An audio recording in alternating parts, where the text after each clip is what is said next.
Hello friends, thank you for joining in. Today I'm going to talk to all of you about the content of the first chapter of Bhagavad Gita. The first chapter of Bhagavad Gita is titled Saini Darshana, and basically in English that would mean observing the armies on the battlefield. And what is happening in the story in Bhagavad Gita is actually there are two sides of this army in the battlefield. One is actually led by Duryodhana, and the other side is led by Yudhishthir from the Pandu Putras, and Arjuna is a part of one of the brothers of Yudhishthir. And actually, the king, their Duryodhana's father, Dhritarashtra, is actually asking, he is blind, so he is asking Sanjaya, who has this amazing capacity of, kind of almost looking at things happening far away in another place, and actually he can communicate that. So actually Yudhishthira is asking King Dhritarashtra is asking Sanjaya as to what is happening on the battlefield, and Sanjaya is actually explaining that. And what he says is kind of as follows. Here Yudhishthira is talking to Bhishma and telling him about the great strength of the army on the opposite side, and he's talking about who all are there, and then he's talking about the people on their own side, and then he's trying to logically kind of explain how they are way stronger than the other side. And kind of you can see a sense of pride and ego there. And then on the other side you find Arjuna asking his charioteer Krishna to actually bring his chariot to the center of the battlefield so that he can see who is on the other side, who has come to really fight him. And when he sees that all of them actually are people that he cares for, in fact many of them are his own relations, he actually starts wondering, does he even want to enter this fight? Not that he's afraid, because you actually see in the dialogues that he says that he in fact is almost sure that he is going to kill them, and actually that exactly is his worry. Like he is saying, oh my God, like why am I wanting to kill them? Am I being selfish? Am I trying to actually get something for myself at the cost of people I love? Is this something that I really want to do? And when these kind of thoughts come, it completely kind of weakens him from inside. His emotions get involved, and he really doesn't know what's right, what's wrong anymore. His thinking capacity gets blurred, and of course he is not able to make any decision. And at that point of time, you see Arjuna requesting Krishna, who he considered to be his friend thus far, now requesting him to be his mentor, his guide, his teacher, his master, and give him advice on what he should do. Should he really fight this battle? Is it right for him to do that? Or should he just walk away? So this kind of chapter ends with Arjuna explaining what he is feeling and putting up his questions to Krishna. Now, looking at what it really meant for me, there were a few things. One is, I think right away it's informing us that life will bring us to situations that will be difficult. We will come to certain crossroads, we will come to certain conflicting situations, and especially when we are kind of making some serious decisions involving people or things that we are personally attracted to or attached to, then our emotions will get involved, and that is a time when it becomes even harder to objectively look at a situation and think clearly and make the right decisions. And these are the times when you really need to have a mentor, a guide, a master who you can turn to for the right kind of advice. Look, even in the story, Duryodhana could have taken Bhishma to be his mentor and advisor, but you see that Duryodhana is kind of so overconfident and so egoistic and so proud of his situation that he is not really even giving Bhishma that position in his life. and you look at actually Arjuna, Krishna has humbly taken the position of being his charioteer, but Arjuna knowing the value of Krishna is actually giving him the position of his master, his mentor, and at the right time asking the right person the right questions to get the right answers for his life. So I think, one, we will face these conflicting situations. When we are faced with these conflicting situations where our especially emotions are involved, our thinking capacity will be blurred, our decision making capacity will be compromised, and we will need a mentor to help us through these situations. So friends, we see that we do prepare ourselves to for different things, like we go to get educated to really prepare ourselves for a job. We learn how to communicate. We learn how to take care of ourselves, our body, whatever. But we have to understand, we have to look at all the three sides of us: body, mind, and soul. And it is not going to be enough for us to just take care of what is required for body and mind and not be prepared for what is required for the soul, because whether we like it or not, life comprises of all these three things, and we will be facing situations where we will need preparedness in all these three areas. So like we should have mentors in the area of our profession, we should have, people who can help us with our health issues, to take care of ourselves. There are times when we will need a spiritual master, a life coach, a guide in our life.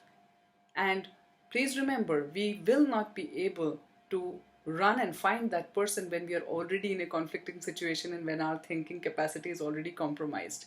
Obviously, we will do a mistake in even making this selection of a master, and we will just, find somebody who is giving some solution that seems easy, and that's not going to help us.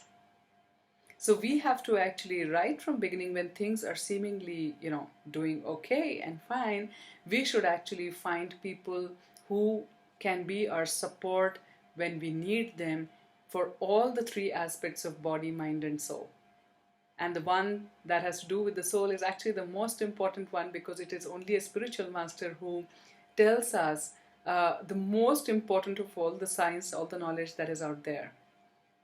And that is actually about the purpose of this life and how to transcend from this material life to a spiritual life, from a temporary life to a permanent life, from a life filled with misery to a life full of bliss. It is not easy to find, but why should it be? Nothing is easy in this life, and something that is so important. So what if it's a little bit of work to find the right person? So many a times when I talk about this, please do have a spiritual master. One of the things that my friends ask is, but how do we find the right one? How do we find a spiritual guru? And the answer to that, friends, is actually basically a guru should have these three important things. Please note this down. One, the guru should definitely be coming from a disciplic succession. So, like when somebody says, I am a doctor, I'm an engineer, or whoever, I'm a coach, you look for what are his credentials, what are his certificates, where is he coming from. Similarly, nobody can just say that, I just woke up and became a guru. Please beware of these self-made godmen. Look at, does this guru, really, was he a disciple at one time of some other guru? Did he receive this knowledge from a credited pattern, which is actually, referred to as a parampara? That is important. So definitely your guru should be, a part of some parampara. Number two, that's not going to be enough. You have to really know that, he is thorough with the Vedic knowledge, the spiritual knowledge, that is what you're going to him for, right? Now, this is like, you find a science teacher, and then you should know that that person really knows what he's teaching. So many people ask, how do I find out whether he knows? No, so simple, right? So you don't have to be an expert yourself to know whether he's an expert. Now, that would not be the right way. But you should have some idea of what it is all about. So, we have been provided with these books that we can read. We might not get the complete understanding, but we do get some idea about what it is, and we do get some questions. And the best way to check somebody would be to really ask those questions and figure out whether that person has actually read those scriptures and can give you an answer that is again based out of some scripture. The scriptures basically mean they are something that are proved over a period of time. It's not something that somebody has made up just in these last few years. So that is really important. So somebody who really knows about the subject that you're going to him for. Important. Finally, the third thing is actually, please remember that the guru should actually represent his teachings. It's not just good enough to speak and just be knowing something.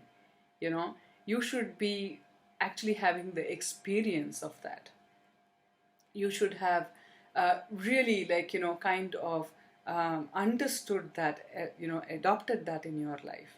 So that is again extremely critical. I'm not saying here that you judge your guru before accepting a guru, but at least some things, yes. I mean, you should be able to see, what you see, like whether that person is actually living the life that he is talking of. Talk to some people who are claiming to be his students and see, do you see yourself to be becoming like one of them? And also a little bit here about a person becoming and who is already there. So there are people who will be better than you from where you are starting, and there will be people who seem to know a lot more than you do. Yeah, so they are your seniors. But if you see that they are also in a state of becoming, then probably you should keep looking for somebody as to be your spiritual master. But these people can be your associates, people that you can gain from just associating and asking and talking and speaking. But a master should be somebody who has really mastered the subject. So please don't just accept somebody who is just easy to find and seems to be just better than you. That's not going to be good for you. So these are my tips for finding a guru who would be of great help when you might come across conflicting situations in your life. So this is for me the learning from the first chapter of Bhagavad Gita. I would once again seriously recommend all of you to buy one of these books and read along as you hear me speak, because my idea is actually to only encourage you to pick up one of these books and read and find your spiritual master from whom you can actually understand this in great detail. They have spoken, they have written a lot, so please just see that, because I'm not claiming to be an expert. I am one of those becoming people. I'm not the one who is there. So I am just making this statement right in the beginning for all of you. Now, the other question finally, before I actually conclude this session, a lot of my friends ask, there are so many Bhagavad Gitas out there, which one should I read? Good question again. See, actually, there are different ways of interpreting the same scripture. So there are different books and they have been written with different understanding. I would not like to actually take too much time on explaining the whole thing, but if you ask my recommendation, there is this fantastic looking book, Bhagavad Gita, which has been published just a few years ago by Narsingha Chaitanya Math, which is an ashram based out of Srirangapatna near Mysore in Karnataka. And the commentaries are provided here by Swami B.G. Narasingha. Very easy to read, very easy to understand, and reach out to in case you have questions. So I think it's the book that I would recommend all of you to read along. You can go to this website www.gosai.com/Chaitanya, CHAITANYA, and you can find this Bhagavad Gita book there, and you can order online. If you need, you can even write to me, even I can supply this book to you. So write to me on Conscious Living Center BLR@gmail.com. Please remember, friends, everywhere Conscious Living Center The word center is spelled C-E-N-T-E-R and not T-R-E. So C-E-N-T-E-R, okay? You can also stay connected with me and on my Facebook page for CLC, and also through my blog page. So I look forward to hearing more from you. What are your thoughts? What are your comments? What are your questions? I'm always looking forward to it. Please, grab a copy and, let's talk. Let's do this. We are all looking to have a better life. Till we meet next, I wish all of you happy, conscious moments. Thank you for listening in.